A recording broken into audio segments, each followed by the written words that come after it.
Au nom du Père, et du Fils, et du Saint-Esprit. Amen. La grâce de notre Seigneur Jésus-Christ, l'amour de Dieu le Père et la communion de l'Esprit Saint soient toujours avec vous. Et avec votre esprit. Seigneur, tu aimes tout ce qui existe et tu n'as de répulsion pour aucune de tes œuvres. Tu fermes les yeux sur le péché des hommes, les invites à la pénitence et tu leur pardonnes, car tu es le Seigneur notre Dieu. Ces paroles du livre des sagesses sont tellement profondes.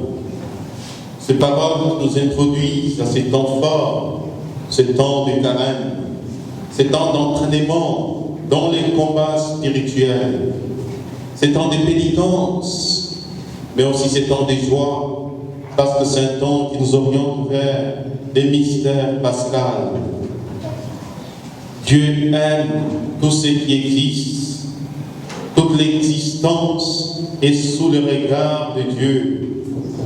Notre Dieu ferme les yeux devant nos péchés, non pas parce qu'il ne les voit pas, non pas parce qu'il veut se compromettre avec l'humanité dans les péchés, mais il n'attend qu'une seule chose, que les hommes se convertissent. Il n'a aucun dégoût pour ces créatures. Il nous aime tous. Et le pardon de Dieu qu'il offre à l'humanité s'inscrit dans l'acte de l'amour. Mais bien aimés, ce que nous avons demandé pendant tout ce temps de carême, particulièrement aujourd'hui, c'est la grâce de conversion, la grâce de revenir vers celui dont nous sommes profondément détournés, vers les dieux compatissants dont à la colère est plein d'amour. Entrons, bien-aimés, dans ces célébrations eucharistiques, en demandant la grâce du publican, en se tapant la poitrine en disant « nous avons péché », en demandant la grâce de Marie-Madeleine, en demandant la grâce de la femme adultère. Contre toi et toi seul, j'ai péché.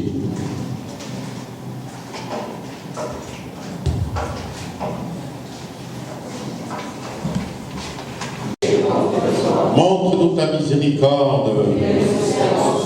Et Dieu Tout-Puissant nous fasse miséricorde et qu'il nous pardonne nos péchés et nous conduise à la vie éternelle. Amen.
Prions le Seigneur.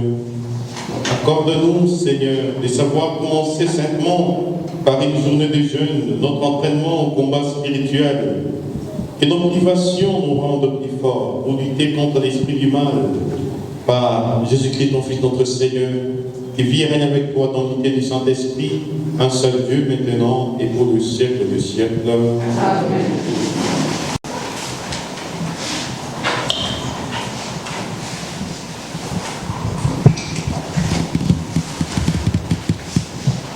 Lecture du livre de Joël. Parole du Seigneur. Revenez à moi de tout votre cœur, dans le jeûne, les larmes et le deuil.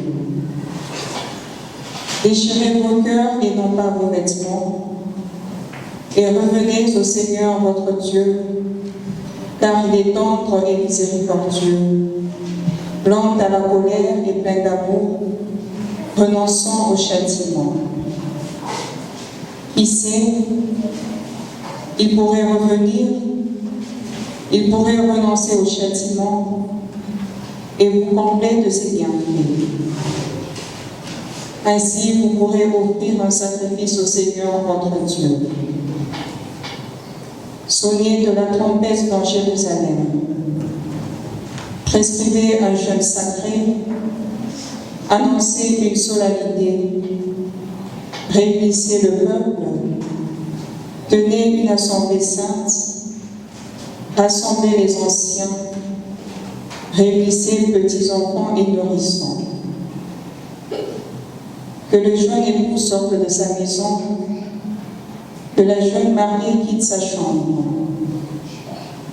Entre le portail et l'autel, les prêtres ministres du Seigneur iront pleurer et diront: Pitié, Seigneur, pour ton peuple.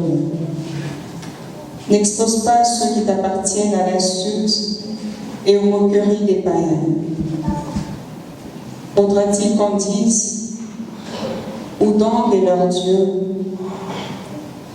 Et le Seigneur s'est ému en faveur de son pays. Il a eu pitié de son peuple. Parole du Seigneur.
Lecture de la seconde lettre de Saint Paul à votre Corinthiens.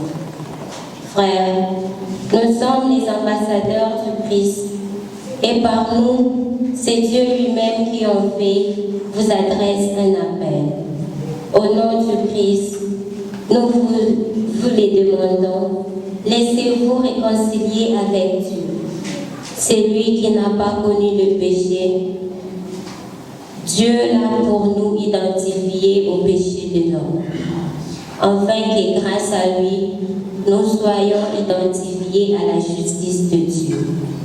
Puisque nous travaillons avec lui, nous vous invitons encore à n'y pas laisser sans effet la grâce reçue de Dieu. Car il dit dans l'Écriture, « Au moment favorable, j'étais exaucé. Au jour du salut, je suis venu à ton secours. » Or, c'est maintenant le moment favorable. C'est maintenant le jour du salut. Parole du Seigneur. Nous rendons grâce à Dieu.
Le Seigneur soit avec vous.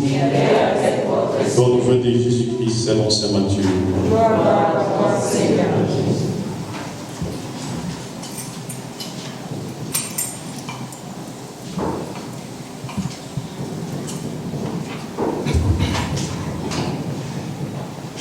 Comme les disciples s'étaient rassemblés autour de Jésus sur la montagne, il leur disait, si vous voulez vivre comme des justes, évitez d'agir devant les hommes pour vous faire remarquer.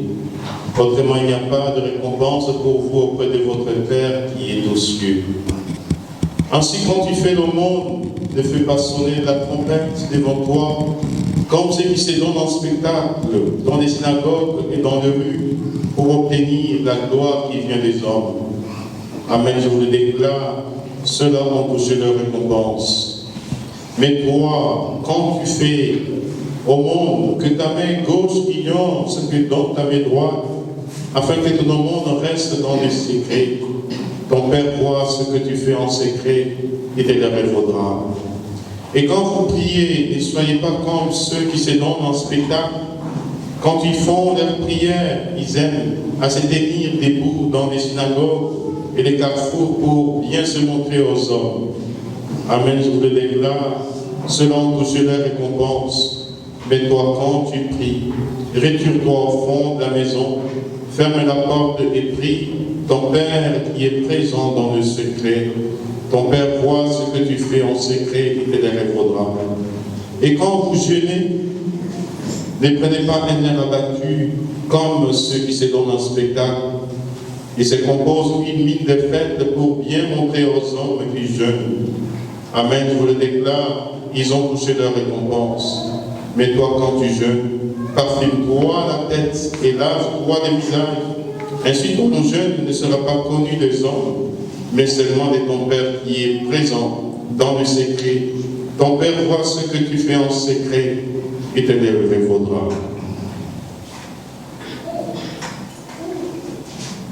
Acclamons la parole de Dieu.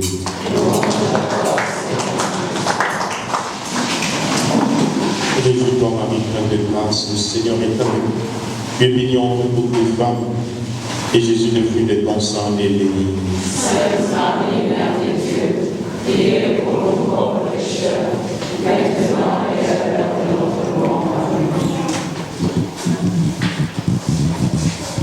Les deux premières lectures que nous venons d'entendre, la lecture du livre, tirée donc du livre de Joël, et celle des psaumes, dans la tradition juive, ces deux lectures sont lues les jours des Yom Kippour, les jours de grand pardon, les jours où le grand prêtre entre dans les temples, dans le sang de sang, les jours où c'est Dieu devant la face de Dieu comme intercesseur, les jours où il implore le pardon de Dieu en tant que grand prêtre sur la communauté d'Israël, les jours où il prie pour lui-même, où il prie pour les autres prêtres, et il prie pour la communauté du peuple d'Israël. Ces jours-là, il est dit dans la tradition juive que Dieu fait miséricorde à son peuple. Et tout le peuple d'Israël s'applique les vêtements. Vous m'entendez bien ça, micro, non? Il s'applique, il porte des vêtements de pénitence, des sacs. Il s'applique la cendre. Le peuple chante « Achivez-nous, achivez-nous ». Fais-nous revenir à toi, fais-nous revenir à toi. Et nous reviendrons de tout notre cœur. C'est le jour de grand pardon. Nous pouvons dire que dans l'année liturgique, nous les chrétiens, nous avons aussi 2 jours de grand pardon où nous pouvons alors goûter au pardon de Dieu à travers nos pénitences. C'est les mercredis décembre et les vendredis saints. Ces mercredis, regardez, tous les textes liturgiques nous invitent d'abord à la prière, au jeûne, à la pénitence. Mais il y a d'abord une phrase par laquelle le prophète Joël commence. Revenez, revenez, revenez de tout votre cœur vers votre Dieu. Le verbe revenir, quand je lis les textes en hébreu, teshouveni, convertissez-vous à moi. Dans ce mouvement de revenir vers Dieu, il y a un mouvement avant tout de conversion, de changement de mentalité. Et la tradition juive insiste sur un mot, la kanava, ça veut dire l'orientation du cœur. Quand on revient, on peut revenir avec sa tête, on peut revenir avec son corps. Mais ici, il est dit, revenez de tout votre cœur. Ça veut dire entrer dans cette attitude d'orientation du cœur vers votre Dieu. Mes chers frères et sœurs, les temps des carême, comme nous invite l'antienne d'ouverture, c'est un temps de conversion. Dieu aime tout ce qui existe. Il n'a de dégoût pour aucune de ses créatures. Il ferme les yeux devant les péchés des hommes. Il les invite à la conversion. J'allais dire Alléluia. Parce que je suis habitué à dire des Alléluia. J'allais dire Alléluia. Mais pendant les temps des carême, on ne dit pas Alléluia, c'est ça, non? Mais pourquoi? Pourquoi on ne dit pas Alléluia pendant les temps des carême?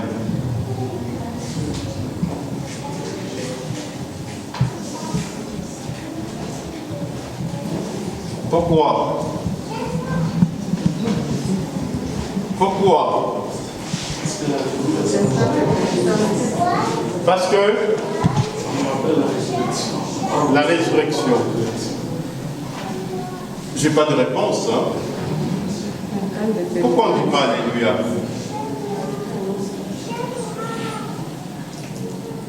Je n'ai jamais compris moi-même aussi. Parce qu'Alléluia, en hébreu, ça signifie simplement louer le Seigneur. C'est tout. Je n'ai jamais compris pourquoi est-ce qu'on ne peut pas dire pendant les temps des carême louer le Seigneur. La tradition juive dit ceci, Ashdosia varim omed haolam. Le monde tient sur 3 choses.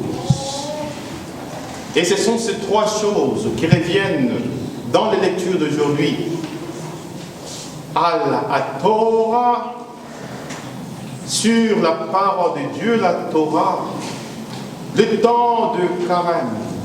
C'est le temps où nous devions beaucoup plus nous familiariser avec la parole de Dieu. Regardez, qu'est-ce que Jésus fait quand il reçoit les baptêmes.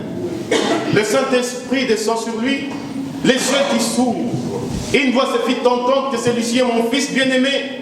Quand le Saint-Esprit descend, il est propice vers le désert où il doit être tenté et éprouvé. Et quand Jésus est tenté, la seule force de Jésus, parce qu'il n'avait pas de pain, comme nous dit Matthieu 4,4, l'homme ne vit pas de pain seulement, mais de toute parole qui sort de la bouche de Dieu. La force de Jésus, il puisait sa force dans la parole de Dieu.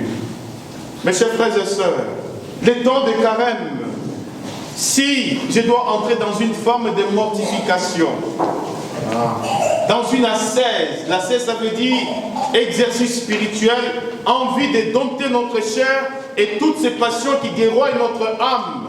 Si je dois entrer dans l'ascèse, je dois avant tout lire attentivement la parole de Dieu, garder la parole de Dieu dans mon cœur. C'est le premier pilier que nous donne d'abord la tradition juive, que la tradition chrétienne va maintenant répandre. L'écoute, la méditation, donc la parole de Dieu pendant le temps de carême.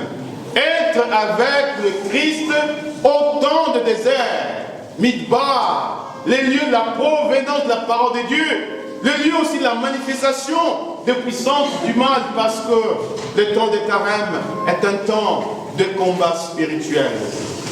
Al-Torah, Al-Avodah. L'Avodah, c'est le travail, mais le travail au sens du culte, la liturgie, pendant le temps de carême. Comment est-ce que je vis ma liturgie? Mes chers frères et sœurs, comme le pape nous a invités aujourd'hui, nous devions intensifier notre prière. Ne faisons pas semblant de prier. Consacrons le temps. Si nous avions l'habitude de prier 1 heure d'adoration, le temps de carême, je vais multiplier un peu le temps. 2 heures, 3 heures de méditation. Tout ce que je suis en train de faire, mes bien-aimés, ce sont des exercices pour pouvoir dompter la chair, pour pouvoir ensevelir les vieils hommes, afin que les jours nous allons chanter Alléluia, l'homme nouveau, l'homme de la grâce, soit régénéré et que la résurrection soit effectivement le temps de passage de la mort à la vie. Amen, amen, amen. Amen, amen, amen. Troisième pilier, Al-Advarim, Ashalaïm. Ça veut dire les œuvres de miséricorde. Et ces œuvres de miséricorde sont en nombre de 3. Nous avons d'abord l'aumône. Il est dit dans la tradition juive, l'aumône, on peut voir l'offrande. Atsidaka taksid mimavet, l'offrande des livres de la mort. Si le temps de carême est aussi un temps de jeûne, quand je jeûne, je me prive de la nourriture, je peux me priver de la parole, je peux me priver même des vêtements, des beaux vêtements, mais c'est dont je me prive, qu'est-ce que je fais? Ce n'est pas pour mettre en réserve. Tout jeune doit m'orienter vers la charité, l'amour du prochain. C'est dont je me prive. Si je refuse de manger la part de ma nourriture, je vais donner à manger à celui qui a faim. Si je me prive de boire, je vais donner à boire à celui qui a soif. Et si je me prive de vêtements, de beaux vêtements, il faut que je puisse revêtir celui qui est nu. Et c'est effectivement cela, Jésus nous le rappelle dans les discours sur la fin des temps. Toutefois que vous avez fait ces choses au plus petit d'entre mes frères, c'est à moi que vous les avez faites. Et effectivement, c'est effectivement cela, les œuvres de la miséricorde. Mais le temps de carême, Mes chers frères et sœurs, comme nous disait le pape François, ce n'est pas le temps tout simplement de pénitence, le temps où j'ai une mine de fête, le temps de la tristesse. Le carême est avant tout le temps de joie. Et je dois partager ma joie avec toutes ces personnes auxquelles Jésus a voulu s'identifier en disant: j'étais malade, vous m'avez visité. J'étais en prison, vous êtes venus me voir. J'étais nu, vous m'avez vêtu. Le temps de carême doit me tourner vers l'assistance des malades. Toutes ces personnes auxquelles Jésus a voulu s'identifier. Que je puisse consacrer un peu mon temps pour aller voir les malades.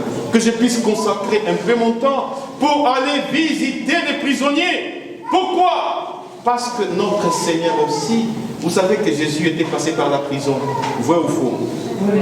Vous savez que Jésus était passé par la prison. Alors lorsque je visite les prisonniers qui portent l'image de Dieu, c'est Jésus que je visite. J'étais en prison, vous êtes venus me voir.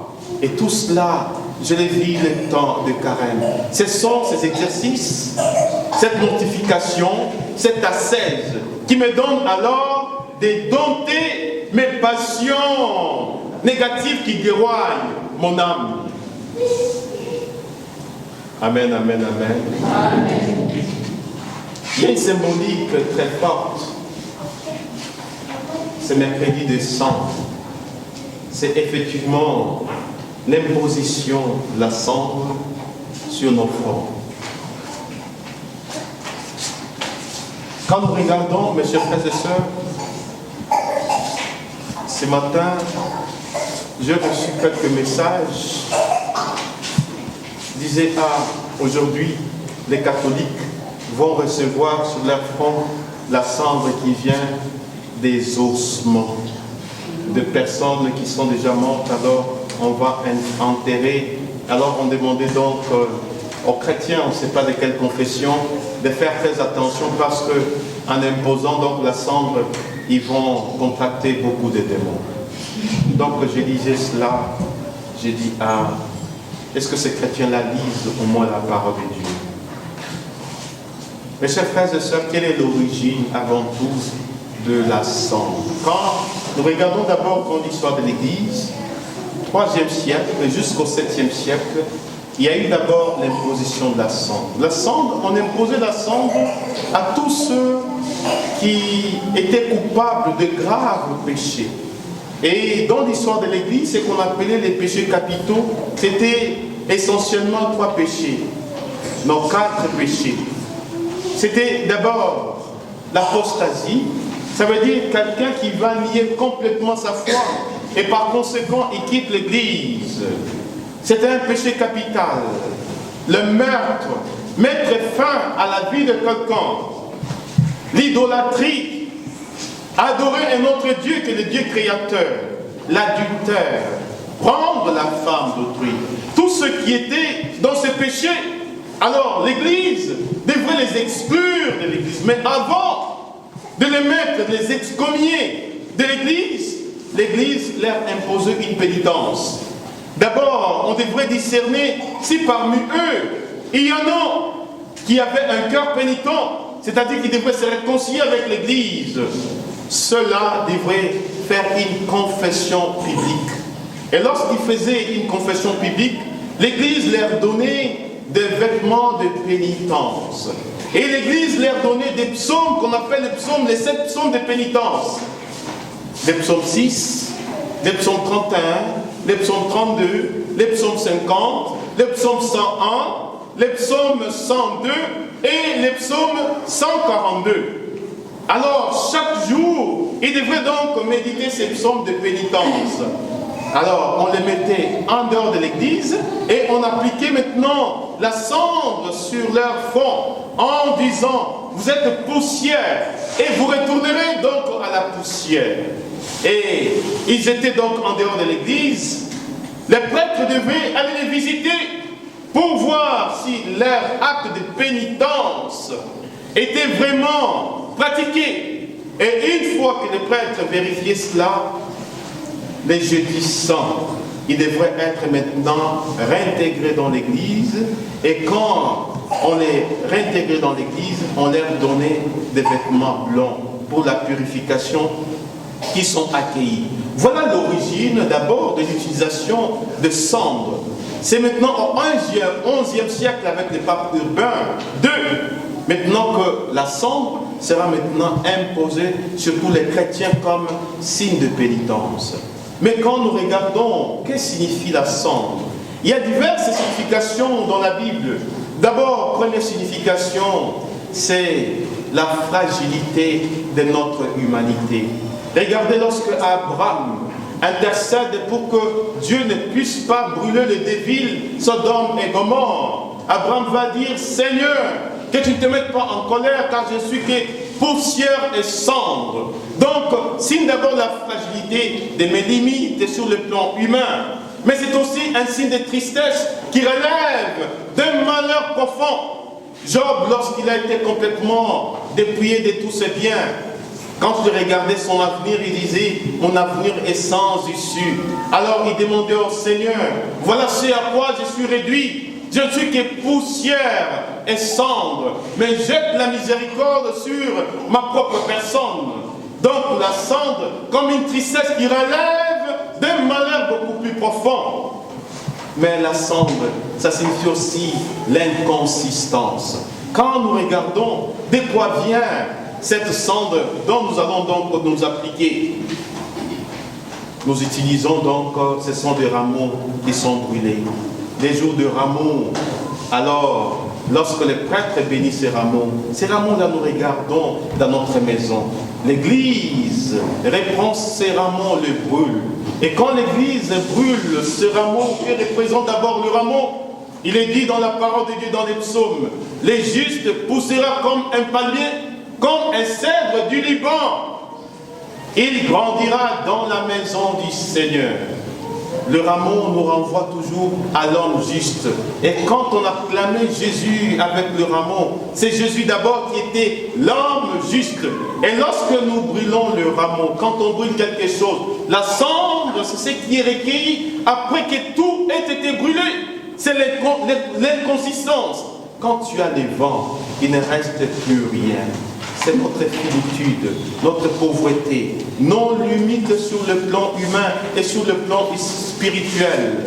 La cendre, comme dit saint Augustin, nous renvoie à la dépendance totale. Et nous devions dépendre de Dieu et de Dieu seul. Dans le mystère de la cendre, dans ce que nous allons recevoir, il y a un mystère pascal qui se cache, mort et résurrection. Amen, amen, amen. Amen, amen, amen. Amen. Quand on applique la cendre sur nos fronts, nous devions penser à des mystères. Le premier mystère d'abord, la mort. Mais la mort par rapport à nous-mêmes, ça veut dire nous mourons avec le Christ. Et là, la cendre a une fonction baptismale. Ne savez-vous pas que baptisé dans le Christ, c'est dans sa mort que vous avez été baptisés. Vous avez donc été ensevelis avec lui dans sa mort par votre baptême, afin que comme le Christ est ressuscité par la gloire de Dieu le Père, nous aussi nous menions une vie nouvelle. Romains 3, verset 6. La mort par rapport à toutes les passions mauvaises qui déroulent notre âme. La mort par rapport à nos ambitions. La mort par rapport à tout ce qui ne concorde pas à la volonté de Dieu. Effectivement, nous devons donc ensevelir, mes chers frères et sœurs, les mauvaises tendances au-dedans de nous. Et c'est ce qui nous rappelle avant tout donc la cendre. Rappelons-nous aussi que cette cendre est aussi principe de restauration. La cendre, souvent, est utilisée pour fertiliser la terre. On met la cendre sur la terre afin que la sémence qui est tombée dans la terre porte du fruit. Donc la cendre est aussi symbole de la renaissance, symbole de la régénération, la restauration, de la résurrection. Alors lorsqu'on nous impose la cendre, nous sommes morts avec le Christ en vue de ressusciter avec le Christ. Le dernier aspect, la cendre nous renvoie à l'inconsistance. Ça veut dire pendant tous ces temps de carême, je vais m'entraîner à un combat spirituel. Quand tu combats, il y a deux choses. Soit tu perds le combat ou bien tu gagnes. Alors lorsque je m'exerce spirituellement dans ce combat, le Seigneur me donne la victoire. Et quand le Seigneur me donne la victoire, toutes les tentations, les fesses enflammées de l'ennemi dirigées contre ma personne, les filets des oiseleurs, les armes sataniques dirigées contre ma personne, parce que je remporte la victoire, grâce à la victoire de Jésus, tout est rendu en cendre. Et ça, c'est la victoire. Alors, ce temps de carême, demandons à ce que nos adversaires soient rendus en poudre et en cendre, soient rendus en poussière et en cendre, et que les jours où nous allons chanter Christ ressuscité, que ce soit vraiment la véritable victoire. Amen, amen, amen. Amen. Est-ce que vous êtes prêts à vous engager à ce combat spirituel? Oui. Alors que toutes les tentations que nous allons pouvoir vivre, comme le Christ est au désert, que tout soit rendu en cendre. Amen. Amen.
Seigneur Jésus. Seigneur Jésus.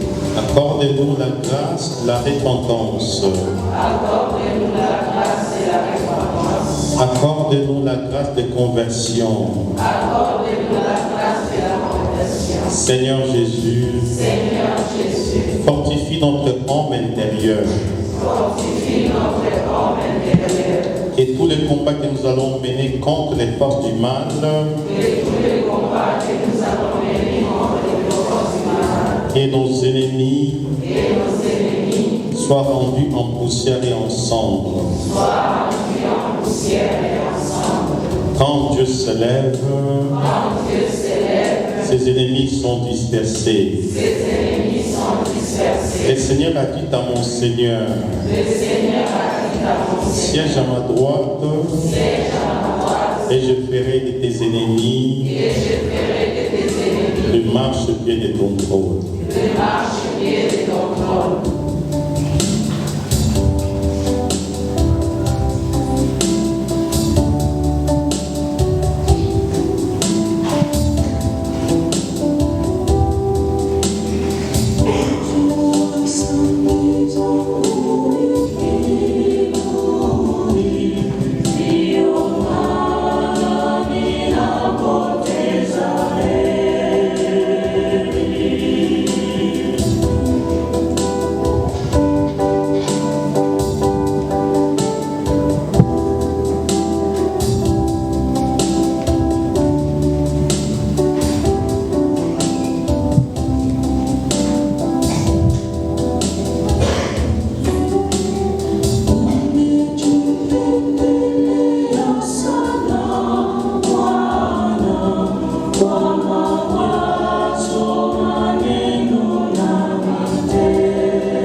Mes frères, demandons au Seigneur de bénir ces cendres dont nos fronts vont être marqués en signe de pénitence.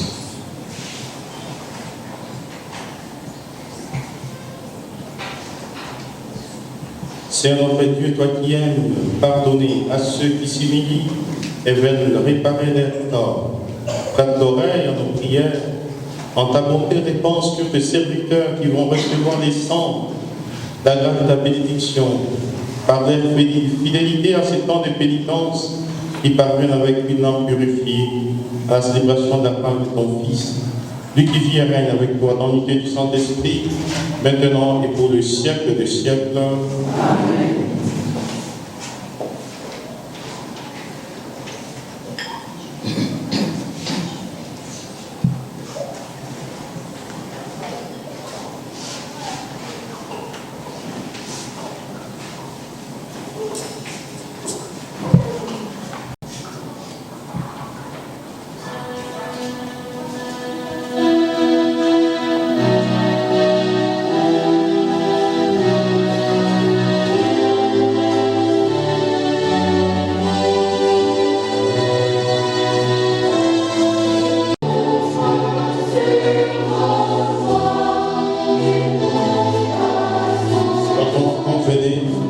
Aidez-vous un peu comme ça pour que la cendre touche notre front.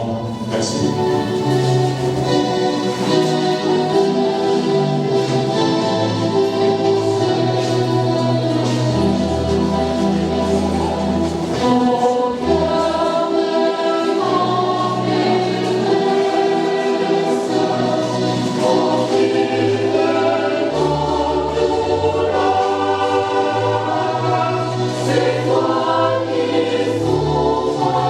C'est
En t'offrant de vie, du carême, cette Eucharistie, nous te supplions, Seigneur.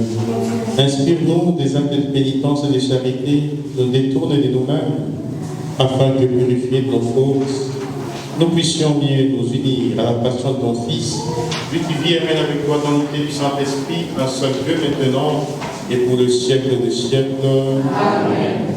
Le Seigneur soit avec vous. Élevons notre cœur. Nous le tournons vers le Seigneur. Rendons grâce au Seigneur notre Dieu. Cela est juste et bon. Vraiment, il est juste et bon de te rendre gloire, de t'offrir notre action de grâce, nous jouons en tout lieu. À ton Père très saint, Dieu, éternel tout-puissant, par le Christ notre Seigneur.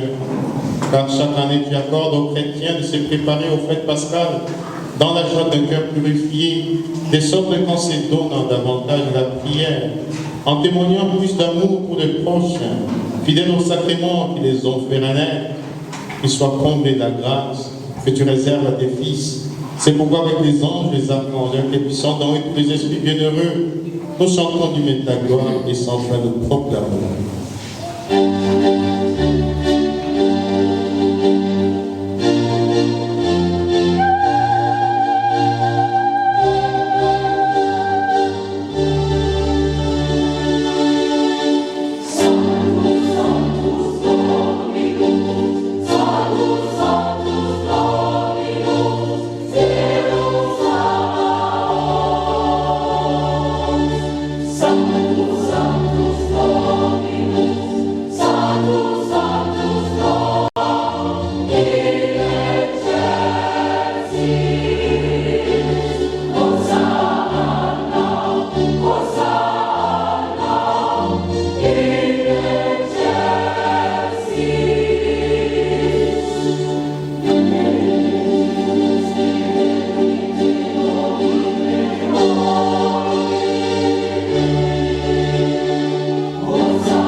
Avec la source de toute sainteté, Seigneur, nous te prions. Sanctifie ces offrandes en prenant soin de ton esprit, qu'elles deviennent pour nous le corps et le sang de Jésus, le Christ notre Seigneur. On m'a délivré dans sa passion, il prit le vent, il rendit grâce, il le rompit, et donna à ses disciples en disant, prenez et mangez-en tous, ceci est mon corps, livrez-vous.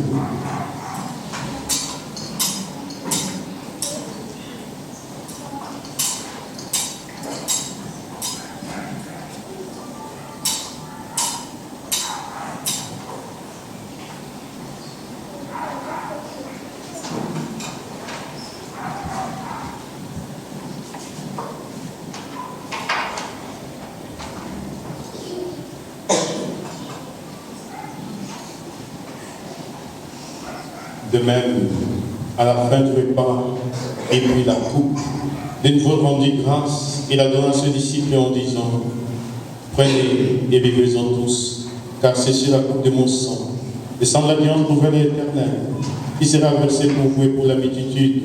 En rémission de péché, vous ferez cela à mémoire de vous.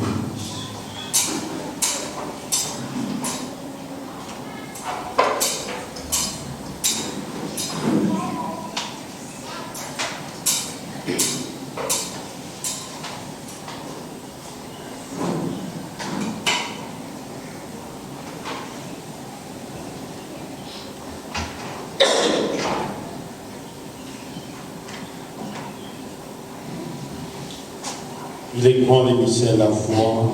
Nous proclamons ta mort, Seigneur Jésus. Nous célébrons ta résurrection. Nous attendons ta venue dans la gloire. Faisons ici mémoire de la mort et de la résurrection de ton Fils, t'offrons, Seigneur, le pain de la vie et la coupe du salut, et te rendons grâce car tu nous as choisis pour servir en ta présence. Humblement te demandons, alliant par au corps au sang du Christ, nous sommes rassemblés par l'Esprit Saint en un seul corps. Souviens-toi, Seigneur, de ton Église répandue à travers le monde, de l'agrandir dans ta charité avec le pape François, notre évêque Jean-Pierre, et ceux qui ont la charge de ton peuple. Souviens-toi aussi de nos frères qui se sont endormis dans l'espérance de la résurrection et de tous les hommes qui ont quitté cette vie. Reçois-les dans ta lumière auprès de toi. Sur nous tous enfin, nous implorons ta bonté sur toute l'Église qui entre dans ce temps fort. Rends-nous forts, Seigneur. Prépare notre cœur à ce combat spirituel. Permets qu'avec la Vierge Marie, la bienheureuse Mère de Dieu, avec Saint Joseph, son chaste époux, avec les apôtres et les saints de tous les temps qui ont vécu dans ton amitié, nous allions par la vie éternelle et que nous chantions ta louange par Jésus-Christ, ton Fils bien-aimé.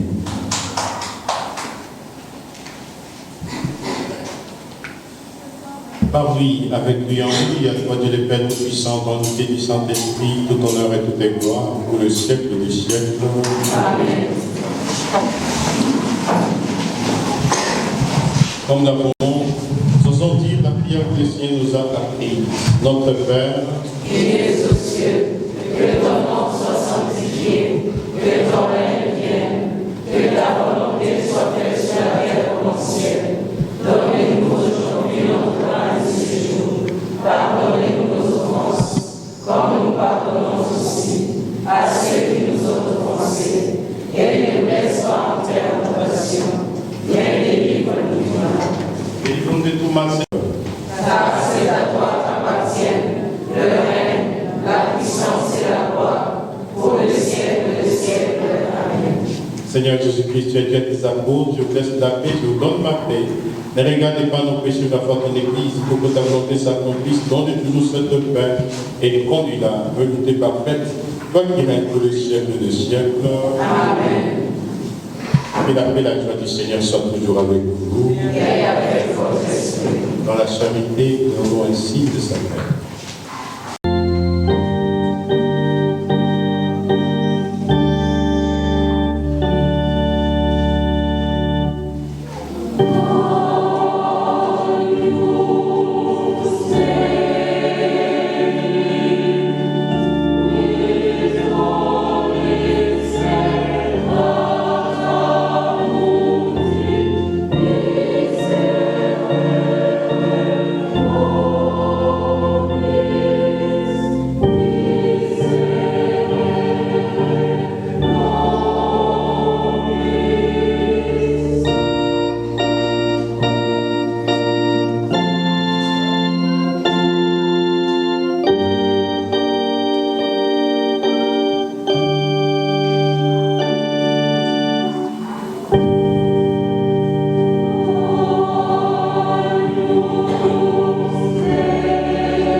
Revenez en moi de tout votre cœur.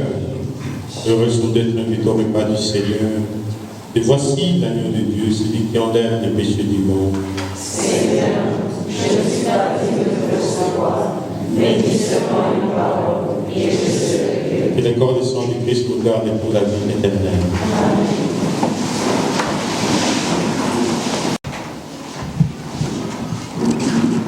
Que cette communion, Seigneur, nous ouvre à la justice et à la charité, pour que nous observions le seul jeûne que tu aimes et qui mène à notre guérison.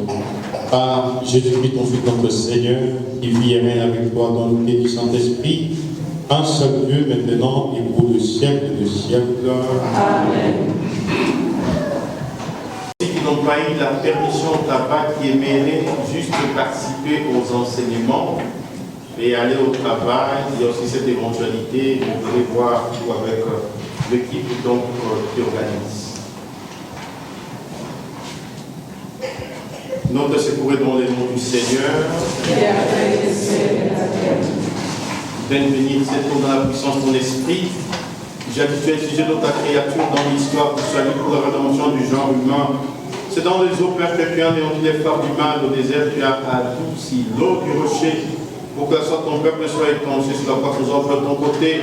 Le laissons jaillir, que partout parviendra, c'est pour ceux qui emporteront une assurance berger, que ce soit des guérisons, des libérations, des délivrances, que ce soit tout esprit qui ne confesse pas ton nom. Ô créature de Dieu, sois béni, exorcisé. Béni c'est celle. Jésus a recommandé à ton prophète Élisée dont j'étais dans la mer, qui était porteur de stérilité, pour qu'on n'engendre plus jamais la mort. Tu nous as dit, sois celle la terre libère du monde, que c'est celle libère les gens, vous mettez de toute putréfaction, et redonne du goût à la vie chrétienne. Moi je bénis cette eau, ces selles, ces objets de piété, au nom du Père et du Fils et du Saint-Esprit. Amen. Le pape François a donné à tous les chrétiens 5 armes pour vivre ces temps de carême. La première arme, c'est la prière. Intensifier le temps de prière. Deuxième arme, c'est le jeûne. Il y en a qui ont du mal à jeûner. On ne fait pas les jeûnes pour maigrir. Non. On se prive de quelque chose en vue de tourner notre charité vers les pauvres.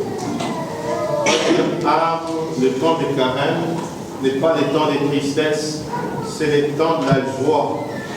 Le prophète Sophonie nous dit, la joie de notre Seigneur doit devenir votre rempart. Par ailleurs, l'apôtre Paul nous dit, soyez toujours joyeux et priez sans cesse. Quatrième arme, c'est le partage. Sortir un peu de notre égoïsme, de notre égocentrisme. Savoir partager ce que l'on a. Mais peut-être nous sommes tellement pauvres, nous n'avons rien à donner à l'autre. Mais le partage consiste aussi à dialoguer, à parler. C'est une présence. Ce n'est pas tout simplement la voix, mais c'est notre identité. C'est l'être, être avec l'autre. Cinquième arme, c'est le pardon. Savoir pardonner à ceux qui nous ont offensés. Recevoir aussi les pardons lorsque nous avons été offensés, mais pardonner aussi à tous ceux qui nous ont fait donc du mal. Voilà les 5 armes que nous donne le pape François pour ce temps de carême. Ces armes constituent comme les 5 pierres que David avait dans son petit sac, les 5 pierres qui ont renversé dans Goliath. Peut-être les temps de carême, vous avez votre Goliath. Alors si vous utilisez ces 5 armes, Goliath sera par terre. Le Seigneur soit avec vous. Et que Dieu Tout-Puissant vous bénisse, le Père, le Fils et le Saint-Esprit. Amen. Allez, c'est de mettre la paix et la joie du Christ.